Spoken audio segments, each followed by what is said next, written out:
Okay, in this video we're going to look at further substitution, okay, to find the value of a letter. So let me write it down so you can see that. I'm going to write the equation P is equal to 2 bracket x plus y.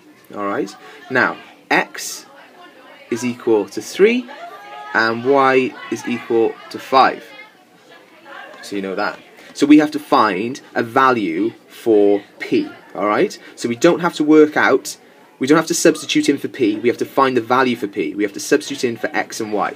Now if you notice, we've got brackets, okay? So if you can remember your bid mass, it's always really important that you've got bid mass. It doesn't matter if you write it down the side of the page to remind you, it's totally fine.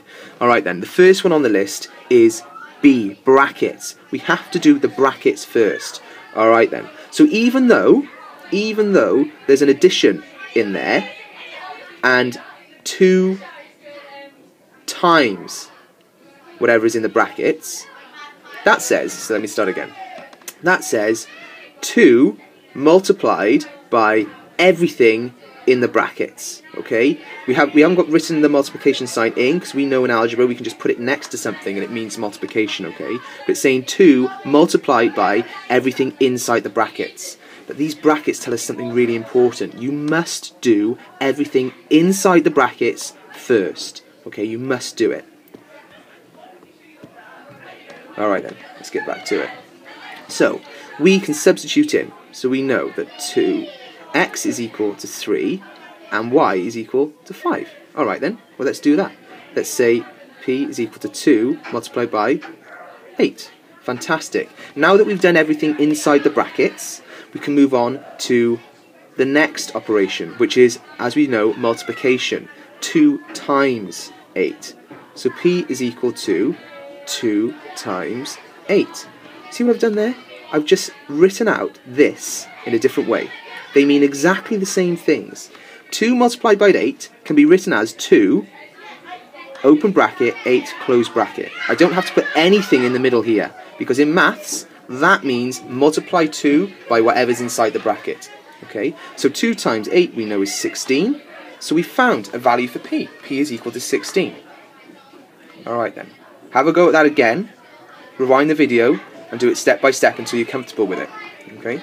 Right then, let's have a go at another example. Let's look at Q. Oh, that was terrible. Let me get rid of that. 1 second. No, I can't get rid of it. Okay, so just ignore that for me. We're going to write it here.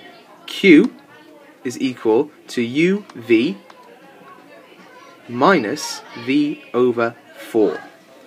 Now, we have to find a value for Q. Alright, we have to find a value for Q. So we need to know what to substitute for U and V. So I'll write those in for us. U is equal to 8 and V is equal to 12. Okay, remember they'll give you these in the question, so don't panic about that, and it'll say determine a value for Q. Okay, so let's have a go. Q is equal to, let's substitute in, UV, well we know, put 2 letters together, it means you're multiplying them, so 8 times by 12, okay, take away V, well we know V is 12 over 4, we don't have to substitute anything there because it is already a number.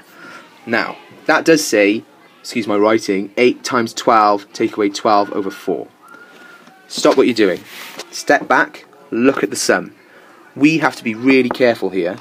Look at our bid mass. Are there any brackets? No. Are there any indices? No. Is there any division? Yes, there is division. We have to do the division first. Right then, so let's have a go at doing that. Q is equal to 8 times 12. We're not going to do that just yet. Take away 12 divided by 4. Well, we know that's 3. Okay then, so we've done the division. What's next? Multiplication. Yes, we do have multiplication. 8 times 12. We've got to do that next. So Q is equal to 8 times 12. You can use a calculator for this. 8 times 12 is 96. Okay, 96 take away 3. The next thing is subtraction. It's the last thing that we do in our bid mass. Now if you look at that, that's a nice easy sum to do. 96 take away 3. It's not 8 times 12 take away 12 over 4, which sounds really complicated when you look at it first of all. But when you use your bit mass, it breaks down really nicely. So we know that Q is equal to 93. Alright then. You know the drill. I want you to have a go at these again. I want you to write them down in the examples, make any notes that you need, and then have a go at the exercise that I set you. Okay, thank you.